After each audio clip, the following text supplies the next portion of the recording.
At Gala Chevrolet, our master technicians service every make and model no matter where you purchase your vehicle. But that's not all. We also provide certified service on every GM model. So if your car's been acting a little funny lately or something just doesn't seem right, don't wait. Bring it in to the most modern service facility in the entire state and let us make sure that you're driving a vehicle you and your family can depend on.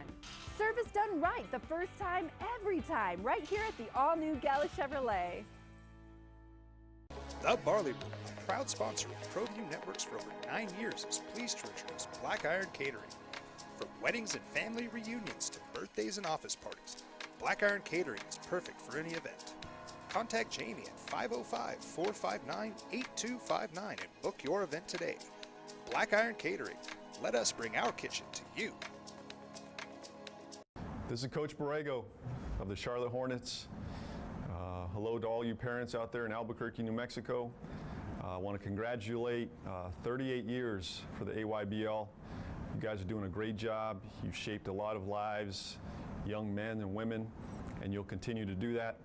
Parents, get involved, sign your kid up. It's a great program. It helped shape who I am today, helped shape me as a basketball player, as a coach. So get out there, sign them up. Have a great season. Good luck to everybody. It's time to make your plans to be at New Mexico's premier annual sports event. The 13th annual New Mexico Bowl is Saturday, December 15th, high noon at Dreamstyle Stadium. I'm Jeff Symbieta, Executive Director of the New Mexico Bowl. Be with us as once again college football's bowl season kicks off right here in Albuquerque. Bring your friends, bring your colleagues, host your holiday party at the New Mexico Bowl. It's annually one of the most exciting games of college football's postseason. Bottom line, it's a whole lot of fun. Visit NewMexicoBowl.com or call 925-5999, the New Mexico Bowl, where bowl season begins. Car Crafters, proud supporter of Proview Sports Network. Are you sure we're supposed to be doing this? Don't worry, I've watched him do it 1,000 times. Come on, what's the worst that can happen? No! Bad dog! Hi, welcome to Car Crafters. What happened? Don't worry, we'll make it like it never happened. Car Crafters, it's like it never happened. Don't sacrifice quality of flavor when you're in a hurry. Golden Pride offers ribs, fried chicken, green and red chili breakfast burritos, and Frontier Cinnabons. 4 great locations, or visit us online at goldenpride@abq.com. Golden Pride Barbecue Chicken and Ribs, proud supporter of Proview Sports Network.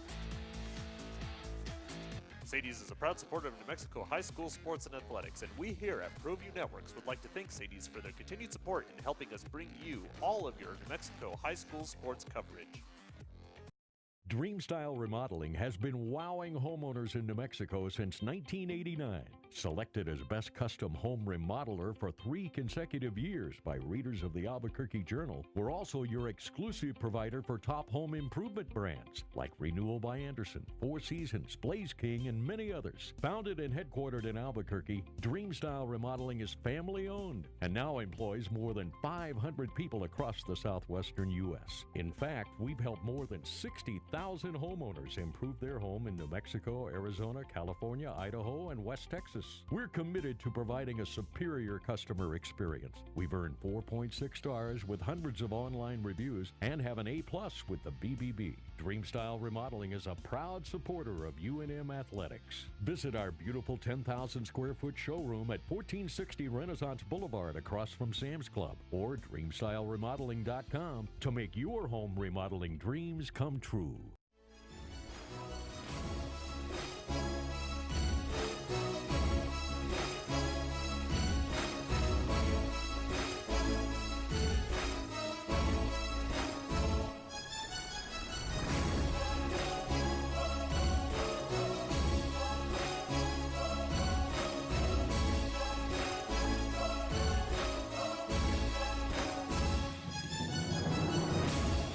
Good afternoon, everybody. I should say good morning. It's good day. Good day. Good day, everybody, and welcome to Red Menace TV here on Proview Networks. Leroy Lucero along with Michael Carlisle. What's up? Halloween. How are you doing? I'm well. You're well? Yeah. Had a good trip back from Logan, Utah? Yeah, the trip was fine. The trip was good? The game not so much? Not so much. If you'll notice, I'm dressed as Evatoe today, and this is the unnamed teammate. I was wondering how you're going to bring that up. Yeah, there's late breaking news last night after your show, right? Oh, yeah. On the radio. It broke late it was late last night. KOB TV reported that Lobo linebacker Evatoe is suspended at this point indefinitely. I mean, is that... I mean, they didn't throw that word out, but I mean, at this point, he's suspended from all team activities after putting a beat down on one of his teammates Saturday night. We don't know the unknown teammate. Is that like the unknown comic back in the day? It's the teammate that's wearing the bag on his head. Well, I mean, at this point, telling really bad jokes. I was going to say, if there's any fans left at Dreamstyle Stadium on Saturday night, they might be wearing bags. That's wrong. Why is it wrong? Because there's no need to take. Dude, there are plenty of legit reasons you can complain about, take shots at. You don't have to go with the low-hanging fruit. I did last week. I think I remember stating that I was probably done with Lobo football under Bob Davie. And how do you feel a week later? Are you going to see your boy Rocky? Absolutely. This week solidified that. I'm done. I don't need it. I don't want it. It's not fun. It's not exciting. It's awful.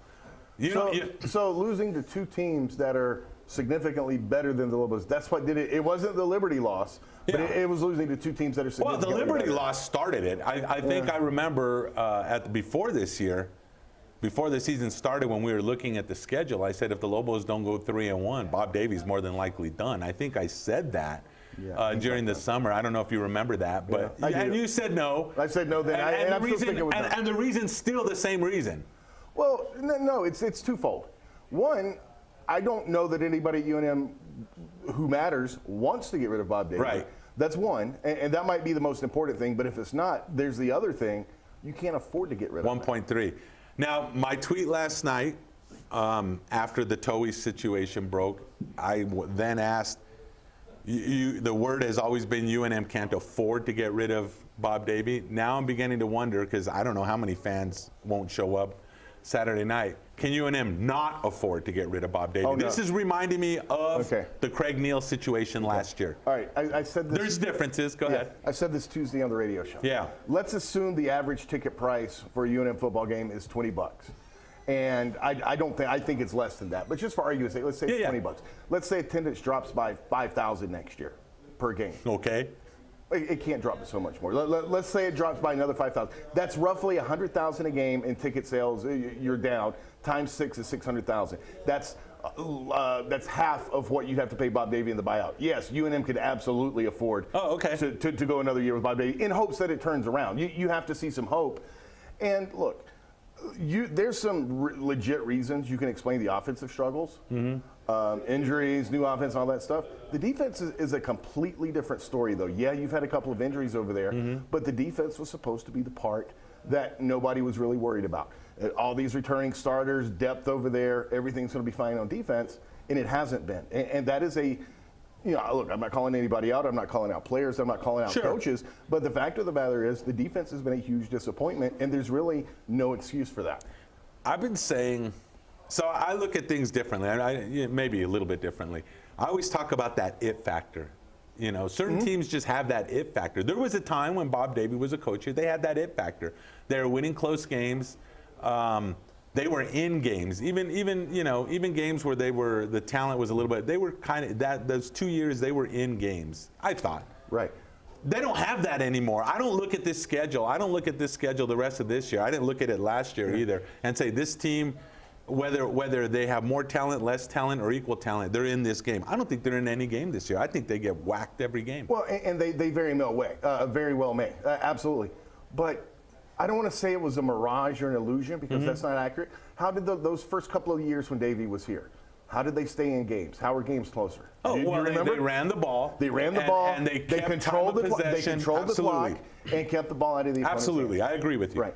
All right. And we discussed that. I mean, if you remember, the people would call your radio show and, they need to throw the ball more. Well, now we see what happens. And now you're throwing the ball more. Once you went down two quarterbacks and we're on quarterback number 3, and I'm not knocking Sharon Jones. I think you've seen some good things from him. You've also seen a lot of mistakes as well. Sure. But once you're down two quarterbacks And not only are you trying to throw the ball more, but you are forced to completely abandon the triple option aspect of your offense. All of a sudden, you've become a regular offense. You're pretty much running between the tackles, and you're trying to throw the ball. You haven't done that in 6 years. You know, we can talk about talent on the offensive side of the ball we want. They haven't done that, and they're not built to do that. So there's your struggles with the offense. They also, for whatever reason, continue to insist on running tempo. So not only are you not moving the ball, but you're turning it back over that much more quicker because you're not trying to eat any clock. So it does go back. I don't want to compare this to the Loxley years, but from the standpoint of, Loxley was insistent, I'm running my offense, we'll get the people here. So it would be 3 and out or whatever. You'd have the ball for a minute and a half, and you turn it back over, and the other team marches right down and scores. That's what you've been seeing here these last few weeks with Lobo football. They're not eating time. They're trying to do their thing, which in some ways is admirable, but they can't do it. And then when you turn the ball over, you're not stopping anybody. Well, it was named yesterday, right? Gerhardt is going to get the start. It was pretty much named after the game, but barring any setbacks, yeah. Right, Gerhardt gets the start. Is that the difference? Or is this just... I don't know how much of a difference it makes, to be quite honest. I mean, they will run option now. Davey said yesterday they were not. Oh, really? Now, maybe that was just coach speak. Gamesmanship? I'm with you. I'm totally going back to the triple option as much as I can and hoping it works. Well, the word was that we couldn't run triple option because we only had one quarterback. Well, now you got 2. But you have Gerhardt, who's still not 100%. Per Davey, is it fair to ask him to run out there and take a beating when he's still limping around? I mean, I'm with you. I'm at this point. Look, it's about wins. Right. We're running the triple option. Quarterback situation be damned. And if somebody gets hurt, it's next man up. And, if we got to go to the true freshman, we go to the true freshman. If we got to have Patrick Reed run the Wildcat or do triple option, we do that. But we've got to control the time of possession. We've got to eat up clock, and that'll keep us in games. I think one thing that'll help the Lobos the next couple of weeks is the style of play of San Diego State, the style of play of Air Force.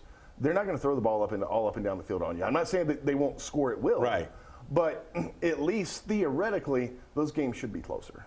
Well, San Diego State has a pretty decent defense, so they did come off this loss last weekend. Lost to Nevada over the weekend. Rocky comes back to town.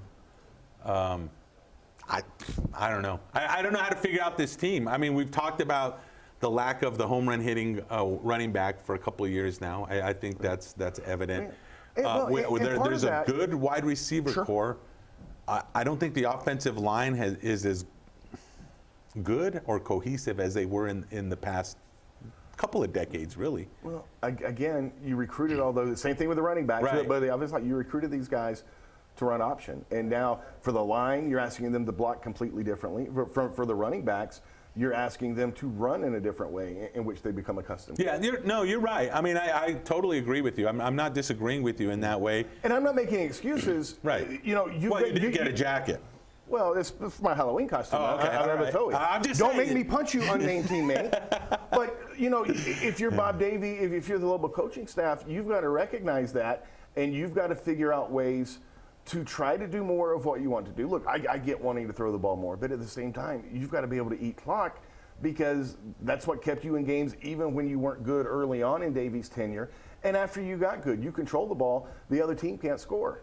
It's not that difficult. Yeah, no, I see you. Now, the off-the-field stuff, I told you last week that it was brutal being at that Fresno State game, fans arguing amongst each other, separations, all kinds of stuff. It got a little bit weird. It did. It got a little bit weird. Were there enough fans there really to have a significant argument? Well, I mean, you would yell from one section to the other one, and then from one section. Maybe you'd yell across the field, and that guy could hear you, so he would yell back. No, seriously, you had situations like that.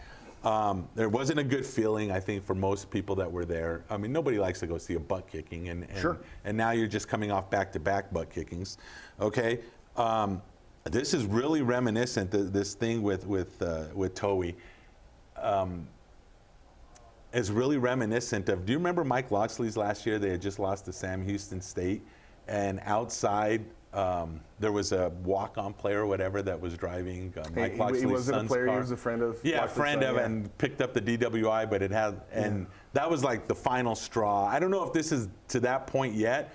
But boy, the optics of UNM football right now are just horrific. Here's why, at least right now, I get what you're saying. It's a little different. First of all, that was a crime. And second of all, hold on, let me finish. Okay. Maybe this is a crime. We don't know all the details. That's true. He wasn't arrested, right? Right. Although we do know that the player was at least hospitalized. We don't know if he's still there. But this could have been nothing more than look. They were friends. In addition to being teammates, maybe this is two friends that just overheated and got into it. Were you ever a kid and you played that slap boxing game with other friends, and then it kind of got crazy? No, because I would knock them out. I'm not going to stand there and let somebody slap me. I'm just saying. I mean, is it something like that, or no? You come from that area. I mean, a little wrestling, and then all of a sudden from that area. What does that mean? No, that area in the south. Where did you say? North Carolina. North Carolina. Sorry. That area. That area. North Carolina, where you had Ric Flair was really big, and maybe easy, David Duke. Settle down. What are you talking about? Oh my God, that area. Yeah, that area. Ric Flair and championship wrestling, and you kind of goofed around with your friends, and then all of a sudden it got a little serious. And well, I'm not saying it was something like that, but I don't know. We have no idea. Sometimes friends have arguments. They do, and sometimes they slap each other around a little bit. Well, or more than that. And I'm not saying that's the case here. I'm not making excuses. Is there ever a point where you and Mike Trujillo, dude, I can count on my hand the days I don't want to punch him. and to be fair, I'm sure he feels the same way, but we don't come to that. I hear that friction on the air sometimes. No, I really don't. Look, I'm not making excuses. This is certainly not a good situation. Vital? Vital might be the most dangerous one of the three of us. Look, I'm not making excuses for the situation, but I'm just saying I don't know that I compare it to, a felony DWI during the Loxley era quite yet either. Yeah. We'll find out what happens. Absolutely. Hey, we're going to take a quick break after talking about the dust-up at Dreamstyle. But it wasn't at Dreamstyle. You can't call it that. Oh, dang it. I'll have to come up with a new name. I don't think they fought at the stadium. But we'll have Micah Frankel on with CageMinds.com here after that. That was a try at a transition. We'll be back after this. All right, Mika.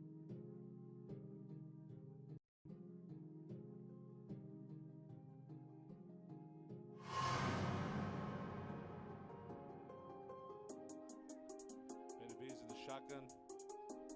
Option pass, touchdown. Go back set. Come on, man, this beat is crazy. Looking that way, he's looking for the deepest option. And Thomas, he makes the catch. The one man misses, and Chris is in for the score.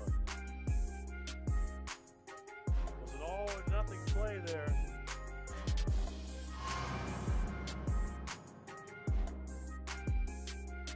Those of you watching on Comcast 26 here in Albuquerque, we hope you've enjoyed this one tonight as they're diving for the pylon as the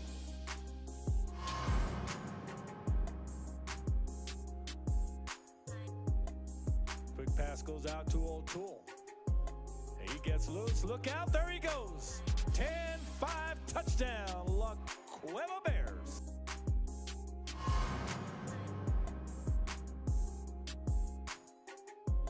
Powell's going to throw, and this time Blankenship makes up for it. He makes a nice move. Jack Blankenship down the sideline. Look out. He could take it all the way. Touchdown. How about the move and the getaway?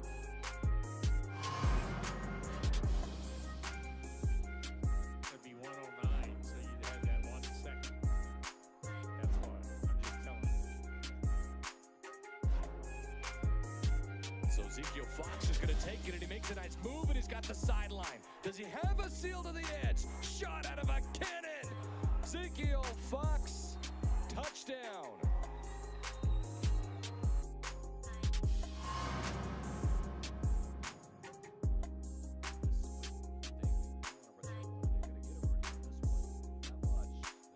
Tackle and then a move on the outside, and look out, blockers out in front. It's a foot race down the sideline. Demetrius Roten all the way to the 1 towards the end zone.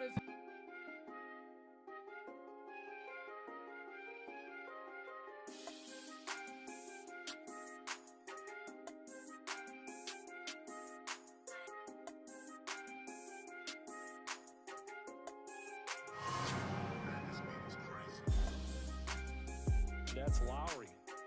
And they're going to run the jet sweep coming around right side, and positive yardage for O'Toole. Still out his feet at the 20. O'Toole cutting inside to the end zone, touchdown. It's a 5'6", a buck 24, and he's out there against the 6'6" Watson. Here's Lewis again. Still loose. Nobody gonna stop him. There's a ton of room, and he breaks through it to the house. It's Lewis's second house call in the opening quarter.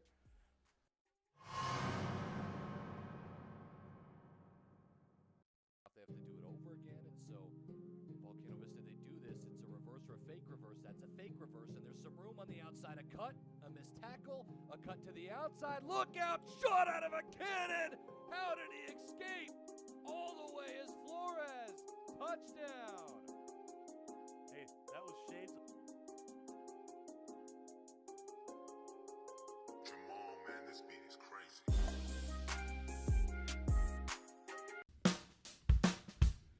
Well, I'm going to the frontier, walking to the cashier, order up a root beer and a number one. Cover it with green stuff, one scoop is not enough. Find a booth is real tough, back by the Duke. Meet my family, meet my friends in the quirkiest restaurant I have ever been. All of Albuquerque's favorite spot, it's the Frontier Restaurant. The Frontier Restaurant is a proud supporter of Proview Sports Network.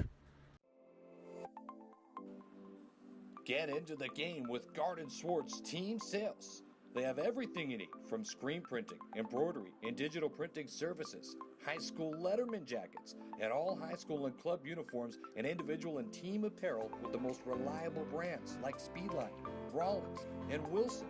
And don't forget to check out the latest F7 Shut helmet. It's all at Garden Swartz Team Sales. Give them a call, 505-884-1234. Garden Swartz Team Sales. Is this my car? State Farm knows that for every one of those moments, This is ridiculous! there's one of these. Is this my car? What? This is ridiculous. This can't be happening! This can't be happening. Oh, it's happening, sweetheart. Oh, it's happening, sweetheart. Shut up. Shut up! That's why State Farm is there, with car insurance for when things go wrong, but also here with car loans to help life go right. State Farm. Talk to State Farm agent Marty Size or Michelle Rudolph in Albuquerque today.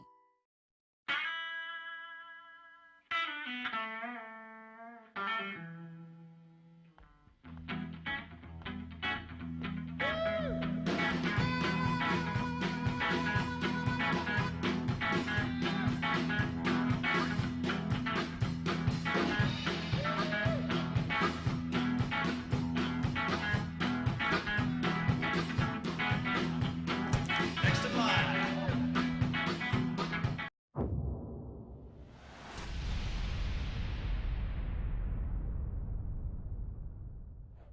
Welcome to the place where we talk about people getting punched in the face. This is Cage Minds. I'm Micah Frankel. Happy Halloween, everybody. And history. It's a history-making week as the first ever MMA trade has happened. The UFC releasing Demetrius Johnson so he could sign with One Championship releasing welterweight champion Ben Askren so he can come over to the UFC. First ever historicalness, and we'll keep you guys up to date on Cage Minds on when both guys will be making their debut. Right now, we do have up at cageminds.com the introductory conference call with Demetrius Johnson introducing himself to One Championship and talking about the transaction. That was huge. Also this past weekend, we had a group of guys, Josh Herrera and Anthony Cordova, out at Sam's Town Live in Las Vegas, covering the Mayweather Promotion Sin City Showdown card. Angelo Leo, still undefeated, took him only 97 seconds to take out 30-fight vet Glenn Progress, the Albuquerque native, now 14-0, and grabbing the attention of some major promoters. This weekend on the boxing scene, you're going to see Jason Sanchez, who you've seen many times on Legacy Boxing Showcase, his giant WBO Intercontinental title fight against Juan Carlos Herrera. That is this weekend. Keep checked for ESPN for when they're going to show that fight. Last weekend, we also had the Jackson's MMA series here locally up at Buffalo Thunder. Controversy in the main event. as close as you could get on a split decision, and the judges go in favor of the still undefeated Santa Fe native Jess Martinez. Colorado Jordan's Titoni not happy, going to appeal to the commission and maybe even seek legal action. He feels so robbed by the decision that I personally and a lot of people that I talked to at ringside had scored in favor of Titoni, but felt like a close fight. Everything except for the first round. The last 2 rounds, very close. Go to cageminds.com to recap that fight. Also, you had the UFC up in Canada. Michael Johnson, the co-main event, outpointed Artem Lobov. And in the main event, it's a 3-fight win streak. Anthony Smith submitted Volkan Oezdemir in the 3rd round, a come-from-behind win. It helped working behind the jab. The jab was a huge emphasis on that event. Coming up this weekend, Access TV on Friday night, you can check out CES 53. Their bantamweight title is on the line. You also have the same night Glory Kickboxing between UFC Fight Pass with the Super Fight Series and ESPN for the main card with the women's Super Bantamweight title on the line. It's a rematch, and you also have in the main event Siddharth Sitsong-Pilong, the top lightweight kickboxer in the world, currently defending his title against Josh Johnsey. Not to mention, on Saturday night, the UFC is in the Big Apple, Madison Square Garden for UFC 230, and you're going to be seeing Daniel D.C. Cormier defending his heavyweight title against Derek Lewis. Well, you guys can already kind of see him here. We're going to welcome him in right now, a couple weeks away from a main event at Isleta. He'll be headlining Fight Night for Bellator vet Jackson Wink fighter Steve Mean Machine Garcia joining us this week. How you doing, sir? I'm doing well, Micah. Good to be on the show. Thank you for having me. So, like we said, 5 weeks out, first main event here, hometown in your 10-fight career. How's that feel? Honestly, I'm very happy. I love fighting here in front of all my fans here in Albuquerque, New Mexico. It's such a blessing to be here. I have such a big support system here. I just have a really good time. All the fans get hyped up, and it's always a fun night. It always is. Most of the time, we're able to come out with the W, and that's always the goal. Now, heading into this fight, opposing you is going to be Abel Cullum, somebody that you've seen for a long time. I heard you've looked up to him. What is it like preparing to fight somebody that you've watched for so long and you've looked up to? There's a few different things that kind of go into play. Honestly, like finding someone that you used to watch. Like I said, I was 16 years old watching this guy on, I want to say it was HDNet Fights at the time. And they had these shows. I want to say he fought on Dream, and I would just see this guy, pick people up, slam them, and take their backs and ground and pound them to a choke of some sort. And he's a New Mexico native, so of course I'm always going to be rooting for them.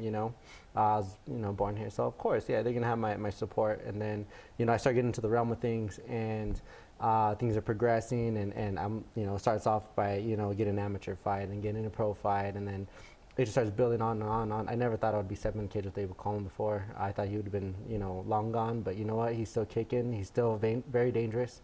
He knows how to slide in those chokes. He looks for the submission always. So that's something to always be aware of. But honestly, I'm excited to face off with this guy. This guy is, like I said, someone that has a big record. It's going to be a good win on my resume. And I feel like I fought someone actually that has a little bit better of a resume, if anything. I fought Joe Warren, and I feel like there's going to be some similarities to where I'm able to adapt, and I'm going to be able to work on everything that I had when I fought Joe Warren into fighting Abel Cullum. When I fought Joe Warren, my wrestling wasn't. I thought it was going to be up to par to be able to handle the takedown defense, and for the it just wasn't. It wasn't the most exciting fight. I was held against the cage for a majority of the fight. I was on my back a couple times, but I had stunned him throughout the fight periodically. So I'm definitely going to try to capitalize on making that happen a little bit more. And I definitely got with my coaches, Coach Wink. I've been working with my man Cooper, and just everybody else that's kind of been helping me out at Jackson Wink, Joey Villasenor, and all these guys that are really good. A lot of experience against any type of fighter. And we're going to be able to go in there, and I feel like I'm going to be able to stuff his shots. I'm going to be ready for the submissions attempts, and we're going to be able to hopefully keep it standing majority of the fight, because I know that's what the fans want to see. Fight Night 3, the main event was Cullum versus Montoya. What did you take from watching that fight? Actually, it was kind of hard, but I was able to go back and I was able to watch to watch it on TV or on YouTube or something like that. And you know what? I saw Josh actually was able to get a few strikes off. I know it ended in the first round. It was like mid first. About mid first when the fight ended.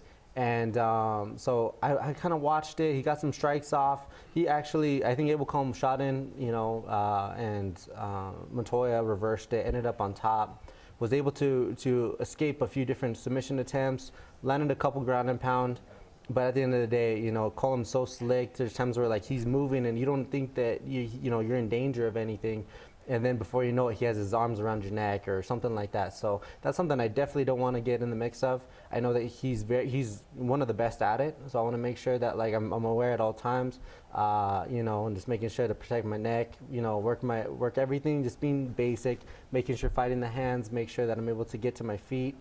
And like I said, I've been working so hard on my wrestling, so hard on my grappling that if he wants to get into an exchange of some sort, and we end up in that position, I'm not going to be fearful. I'm not going to, this is what I train for. I train every single day to make sure that I can compete with the best of the best, and I know he's very good on the ground, and I'm going to make sure that like everybody knows that if they goes to the ground, that they don't have no slouch. That I'm going to be there, I'm going to be game, I'm going to be punching you in the face, and I'm going to be definitely trying to work my way up. But while I'm working my way up, I'm definitely going to make you pay for it. How much does this take you back to that old school feel even of martial arts, where everybody's looking at this from the outside as striker versus grappler, and you've been a striker, so that's something you've had to think about coming up the pipeline anyway. That's going to be the matchups you're going to be placed in. Absolutely. Every time I fight, majority of my fighters are normally wrestlers. Most of the 35ers, 25ers, even some of the 45ers, they are tending to be more wrestlers, and that's their base, that's their foundation. They come into the sport and they end up learning how to strike. Well, I didn't really have that. I don't have that background. I just kind of came to the sport more for self-defense, if anything. And I actually ended up taking off, and it actually, it was such a fun thing. I got a hold of it really, really fast, and I just had a blast at it. I became really good, and then the moment you start punching people and they're hitting you, it became such a big competition to me in my head that it was just something that I really loved. But I started off doing jiu-jitsu. And I did jiu-jitsu for over a year, you know what I mean? I did grappling tournaments, placed golds, placed silvers, a few bronze, but honestly, I went through the whole thing, and it was definitely an experience, for me. But the striking matchup versus the submission, the jiu-jitsu ground guy, that's definitely something that I want to really capitalize, and I definitely want people to understand that, like, going to this match is who's going to take what. Is that like if me and Colin are going at it, you know exactly what he wants. He wants a submission. He wants my neck.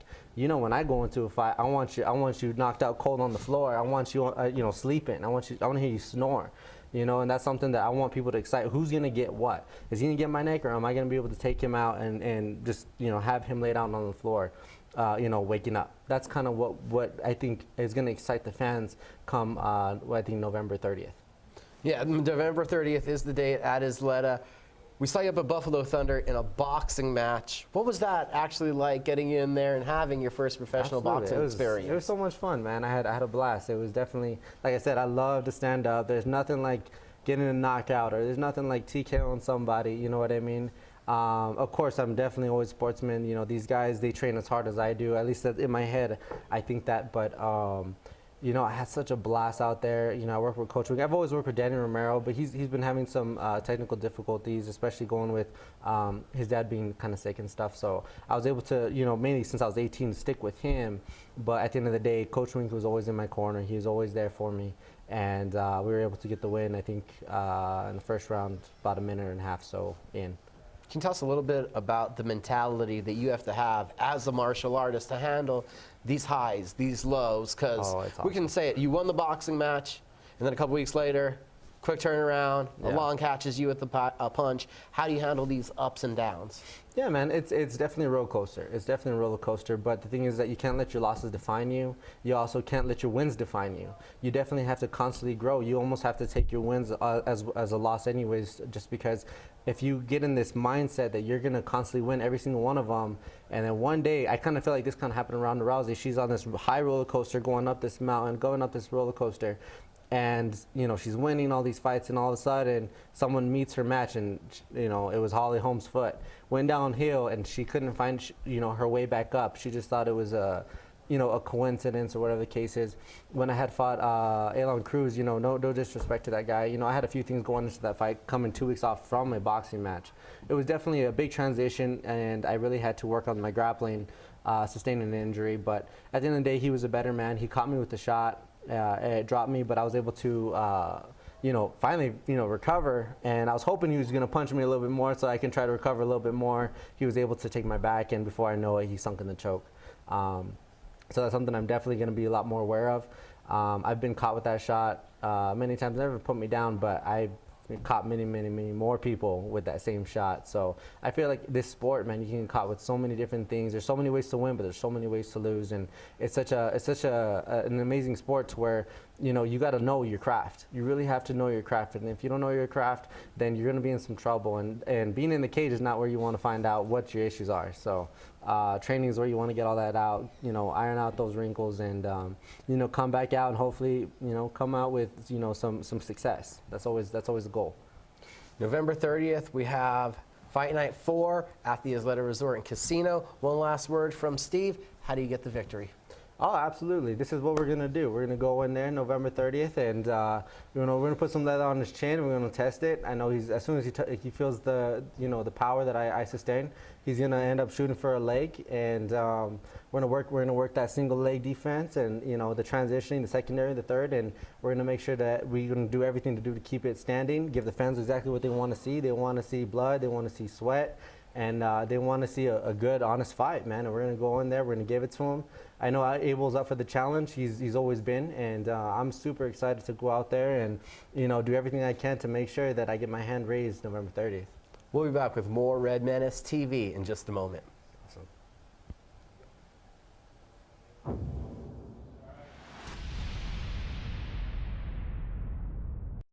At Gala Chevrolet, our master technicians service every make and model no matter where you purchase your vehicle. But that's not all. We also provide certified service on every GM model. So if your car's been acting a little funny lately or something just doesn't seem right, don't wait. Bring it in to the most modern service facility in the entire state and let us make sure that you're driving a vehicle you and your family can depend on. Service done right the first time, every time, right here at the all-new Gala Chevrolet.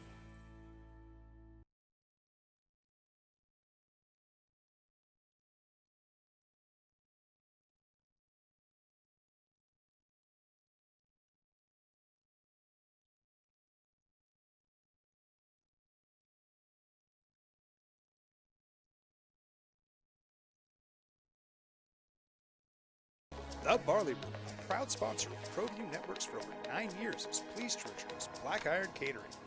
From weddings and family reunions to birthdays and office parties, Black Iron Catering is perfect for any event. Contact Jamie at 505-459-8259 and book your event today. Black Iron Catering. Let us bring our kitchen to you. This is Coach Borrego of the Charlotte Hornets. Hello to all you parents out there in Albuquerque, New Mexico. I want to congratulate 38 years for the AYBL. You guys are doing a great job. You've shaped a lot of lives, young men and women, and you'll continue to do that. Parents, get involved, sign your kid up. It's a great program. It helped shape who I am today, helped shape me as a basketball player, as a coach. So get out there, sign them up. Have a great season. Good luck to everybody. It's time to make your plans to be at New Mexico's premier annual sports event. The 13th annual New Mexico Bowl is Saturday, December 15th, high noon at Dreamstyle Stadium. I'm Jeff Symbieta, Executive Director of the New Mexico Bowl. Be with us as once again college football's bowl season kicks off right here in Albuquerque. Bring your friends, bring your colleagues, host your holiday party at the New Mexico Bowl. It's annually one of the most exciting games of college football's postseason. Bottom line, it's a whole lot of fun. Visit NewMexicoBowl.com or call 925-5999, the New Mexico Bowl, where bowl season begins. Car Crafters, proud supporter of Proview Sports Network. Are you sure we're supposed to be doing this? Don't worry, I've watched him do it 1,000 times. Come on, what's the worst that could happen? No! Bad dog! Hi, welcome to Car Crafters. What happened? Don't worry, we'll make it like it never happened. Car Crafters, it's like it never happened. Don't sacrifice quality and flavor when you're in a hurry. Golden Pride offers ribs, fried chicken, green and red chili breakfast burritos, and Frontier Cinnabons. 4 great locations, or visit us online at goldenpride@abq.com. Golden Pride Barbecue Chicken and Ribs, proud supporter of Proview Sports Network. Sadie's is a proud supporter of New Mexico high school sports and athletics, and we here at Proview Networks would like to thank Sadie's for their continued support in helping us bring you all of your New Mexico high school sports coverage. Dreamstyle Remodeling has been wowing homeowners in New Mexico since 1989. Selected as Best Custom Home Remodeler for 3 consecutive years by readers of the Albuquerque Journal, we're also your exclusive provider for top home improvement brands like Renewal by Anderson, Four Seasons, Blaze King, and many others. Founded and headquartered in Albuquerque, Dreamstyle Remodeling is family-owned and now employs more than 500 people across the southwestern U.S. In fact, we've helped more than 60,000 homeowners improve their home in New Mexico, Arizona, California, Idaho, and West Texas. We're committed to providing a superior customer experience. We've earned 4.6 stars with hundreds of online reviews and have an A+ with the BBB. Dreamstyle Remodeling is a proud supporter of UNM Athletics. Visit our beautiful 10,000 square foot showroom at 1460 Renaissance Boulevard across from Sam's Club, or dreamstyleremodeling.com to make your home remodeling dream. Welcome back to the place where now they're going to talk about Lobos punching each other in the face. Thank you, Micah. That's Micah Frankel of CageMinds.com. And of course, he does all our UFC and combat sports action here on Red Menace TV. And we had to bring him in for this bit of combat sports. I guess. You know, I don't know that Mike can use that line anymore. We may have to take that as our own. Appropriate it? Yeah, we may have to appropriate it. We may have to. So once again, if in case you missed it, KOB TV last night had this had the late breaking story. I guess I'm trying to think what time. I think it was like around 9:30. I guess it was for their late broadcast. Yeah, right? for their 10 o'clock news. Okay, that Lobo linebacker Eva Towie has been suspended. They didn't say indefinitely, but he's suspended from all team functions at this time after it was found out Saturday night after being creamed by Utah State, the Lobo football team. Coming back here in Albuquerque, there was an incident? An altercation. Altercation between Towie and a teammate who they label as a friend of Towie. Right.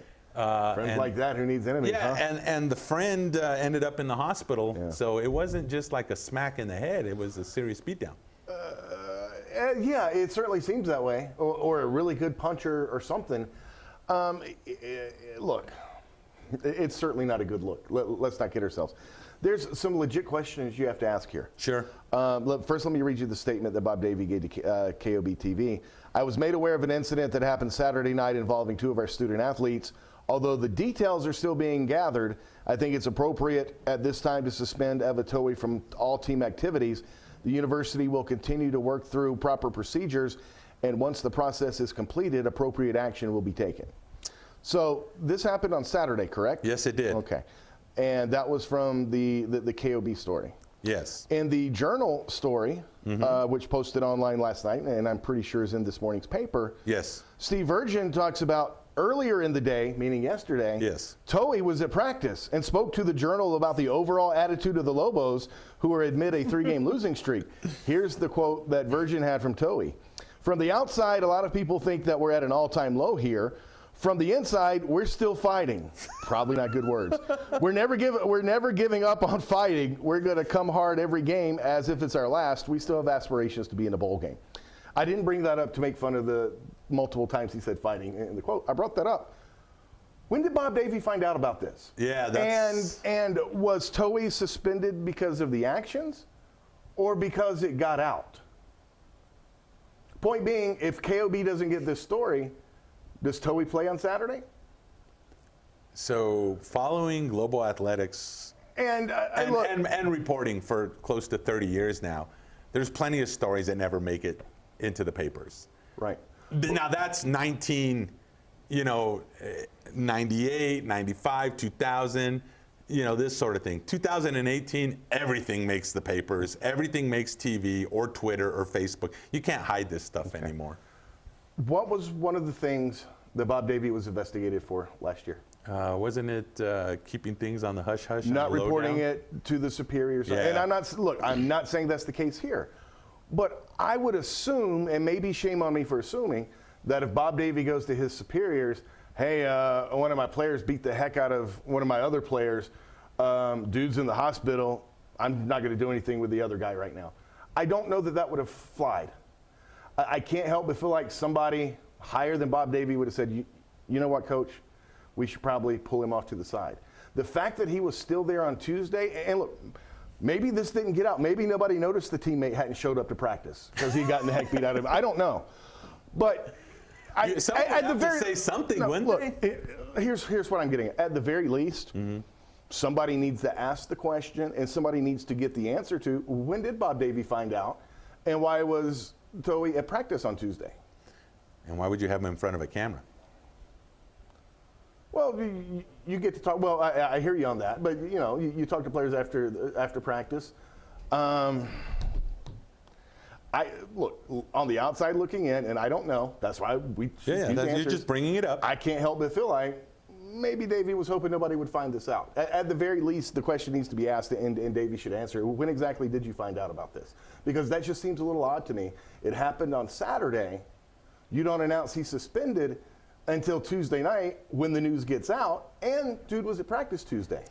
So I posted a series of tweets last night about this situation, and our very own, my very good friend Adam Deal brought it up. He goes, is Bob Davie responsible for the actions of these young men? And I said, at first I said, you know, I gave a list of situations that have happened since the starting of the knee incident last year. But eventually, after I did say, no, he's not. No, I mean, he's responsible. Eva Towie's responsible for his own actions. Absolutely. It's not the responsibility of Bob Davie to look after these gentlemen or these fellas all the time. It's just not his job. I mean, you can't. Well, right. It's not feasible to do. There's 90 people on the football team. However, you're right. I mean, if this happened on Saturday, what is his job? Don't they have practice on Monday? Typically, they bring the players in on Sunday. Davie said yesterday at his video show they did not. It was just the coaches on Sunday because the coaches wanted to look at tape, figure out what the heck's going on, and formulate a plan. So, yeah, I don't think players were brought back until Monday. However, well, that's Monday and Tuesday. Someone's going to say, well, where is this guy? Right. And look, maybe Davie didn't know. Maybe he didn't find out until sometime after practice. Yes, you're 100% right. That is absolutely very possible. So I want to be careful. I don't want to accuse Davie of anything. No, of course not. But it does bear the question, if he got into a fight with a teammate and put the teammate in the hospital, and it's a serious enough deal that he's suspended from all team activities, why was he at practice Tuesday? He obviously wasn't suspended Tuesday morning at practice. I got to bring up something else, too. I mean, if you're part of the team, UNM, you've got to be a scholarship or walk-on player. You're still under their responsibility.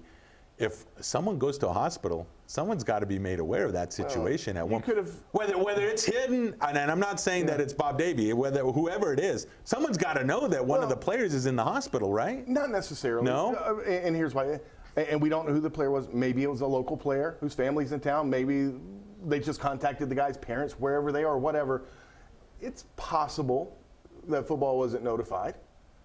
I mean, they're not. The coaching staff aren't their legal guardians. Now, if I'm the player and one of my teammates, no matter how good of a friend he is, put me in the hospital, I'm probably going to let somebody on the coaching staff know. But I could see a scenario where the coaching staff wasn't notified. Bottom line, and we talked about this, I mean, and you know, we're not pointing fingers like you said, but the entire optics of the whole situation, after getting a beat down in Logan, and then this situation to break afterwards, it's just everything looks so. And you mentioned the investigation. There's still ongoing investigations by the Attorney General's office into all of UNM, not just the football program. The investigations that went down over the summer.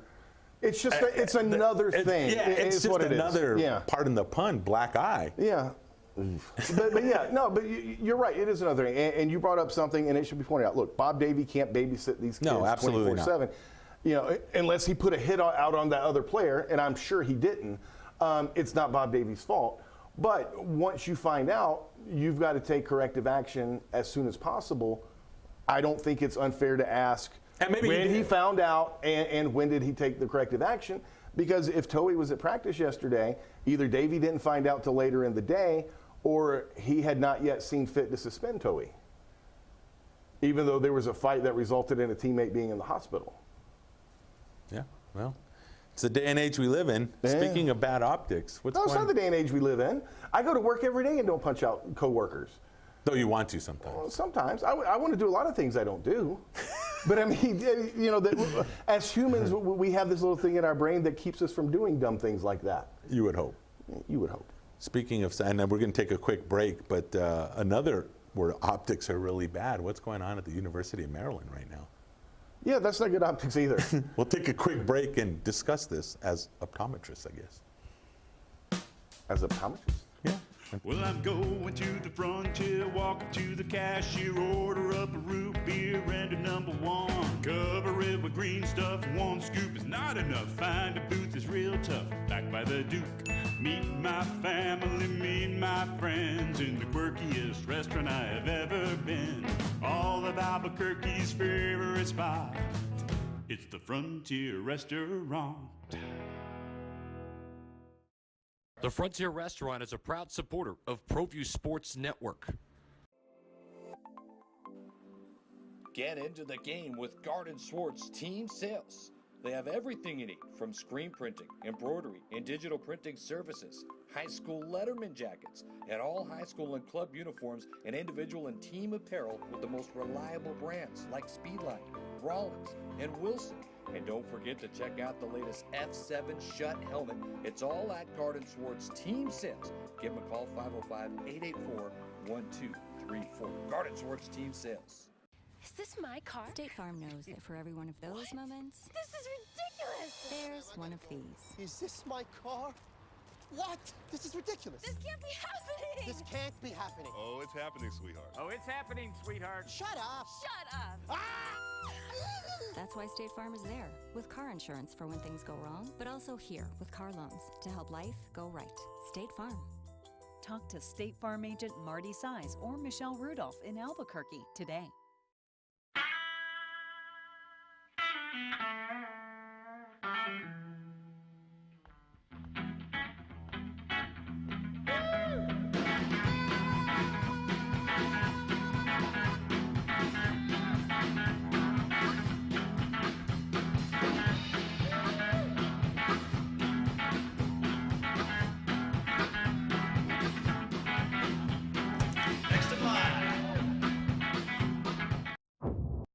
At Gala Chevrolet, our master technicians service every make and model no matter where you purchase your vehicle. But that's not all. We also provide certified service on every GM model. So if your car's been acting a little funny lately or something just doesn't seem right, don't wait. Bring it into the most modern service facility in the entire state and let us make sure that you're driving a vehicle you and your family can depend on. Service done right the first time, every time, right here at the all-new Gala Chevrolet. This TV, we just talked about it just briefly. I guess Maryland, what's the coach's name? DJ Durkin. Durkin, thank you. I wanted to say Duncan, but Durkin. No, it's Durkin. I guess the word is that during practice they refused water to one of the players. One of the players suffered a heat stroke and passed away during spring camp. And there was a big investigation. It was determined the coaching staff didn't do everything they could have to treat this player in a timely manner. Right. There were a lot of suspensions, including the head coach. The university did an investigation and determined that while things were not handled the way they should have been, Durkin's not a bad guy. He made a mistake, and they've reinstated him as head coach as of yesterday. I hear that there's fans or students that are looking at protesting, that sort of thing. It looks bad. Optics, once again, the optics. I mean, and granted, a young man died here. I mean, I don't know exactly what the I don't know. I wasn't there. I mean, I remember old school, seeing coaches and water and that sort of thing. I think this was an old school situation, but you can't do old school anymore. Right. I was going to say it's 2018. I think that's a part of it. I know a couple of players walked out of a team meeting yesterday, a team meeting with the coach after he was reinstated. Look, here's the deal. It's a bad situation, and I think Maryland was in a situation where they couldn't fire him. Right. So at that point, you bring him back. I think here's what we should take away from it from here. Obviously, that there's the serious aspect of it. As bad as things maybe are here, they could always be worse. No, I'm not even trying, dude. I'm not even trying to be funny. I'm just saying. I don't mean to laugh as in that's funny. I'm not laughing as in like, dang, that's a shot. But yeah, you're right. You're absolutely right. Though things are pretty bad now. Well, they are. As far as if you're a Lobo football fan, I think you have. Like I said last week, I'll say it again. I don't blame anyone for not going Saturday night. I really don't. I just don't. There's nothing there that would make me feel like it was fun. Yeah, that's not the road I would take. Yeah, I know. Well, you get picked to go there. Well, no, I'm not even talking about that. I'm just talking about from a fan perspective. Yeah. But I hear you. It's hard to disagree with you. Yeah, I mean, it's just tough. I mean, and I don't want to do like the bag thing over my head or something like that. You should. Some people say I should do that all the time. But. You should. I'm kidding. Wear the bag, somebody comes up and takes it off, and you got like a lucha mask on under it. Yeah. Then they take that off, and you got the face paint from like the old days. Like old Scooby-Doo action. Would have gotten away with it for these darn kids, and then they pull the mask, and it's like, what? Well, no, that's how you lead by example and rally the fans. Oh. They see there, oh my God, it's so bad. Leroy's wearing a bag over his head. Somebody goes and takes it off, and they see the lucha mask. They're like, ooh, I remember that. Then somebody takes that off, and it's the face paint. You reach down, you grab your old school Lobo sombrero that you used to wear back in the day. Yeah. You're holding up a Red Menace sign, and you start rallying the fans. You could lead by example. The change could be led by you. I'm also 20 years older now. A little bit more tired, and 8:30's late. I've become Lobo fan. 8:30. Remember when you start making? Remember when we'd always joke about Lobo fan making excuses not to too show late, up? too early, too hot, too cold, too sunny. I'm in. Yeah, I'm in. It's just like, do I really want to go see? I mean, I like Rocky. Zach Arnett may be a possible replacement. I know Greg Archuleta joked about that on Twitter. But as much as I like that, I don't really want to go see San Diego State knock the squad out of the Lobos again. No. You're saying you don't want to see Rocky Long win at University Stadium like he did so many years. Yeah. Well, it's heartbreaking to remember where we once were. And I'm not saying this team was great, okay? I'm not going to. But I mean, UNM was right there at the second tier in the Mountain West Conference. Right there. I mean, and this is with Utah in the conference. BYU was still in the conference. TCU was still in the. These were some pretty good teams, and UNM was right on the verge. And now, UNM's like, we're back to Shepherd days. Look, I don't want to ruin your good old days moment because look, there were certainly a lot of good. They weren't that good, but they were better than there is. There were certainly a lot of good times during Rocky Long's time here, but by the end, it wasn't that good anymore. No, you're right. I mean, they had a rough year that last year. I remember there was like 20 guys that had surgeries after the season was over. Yeah. Things were a little bit rough. They got a little beat up. They were under NCAA investigation at the time. So, I'm not sitting here and trying to say that it was perfect, but I think we've gone completely away from perfect at this point. Though I guess not everything's a disaster. They did beat Incarnate Heart or whatever What was the name of that team? Incarnate Word. Okay, I don't even remember their name. Incarnate Word, and they did beat New Mexico State, which was very important. Sure. I mean, maybe that is what saved Bob Davies' time here. $1.3 million to buy him out. We only have a minute left. Do you see any way possible that UNM would even contemplate that? No. No. Just because of the $1.3 million? Contemplate it? Yeah, maybe. Actually do it? No, not a chance. Well, I guarantee you the same fans that are calling for heads right now would be the same fans crying about the golden parachute that would have to be paid off, right? Exactly.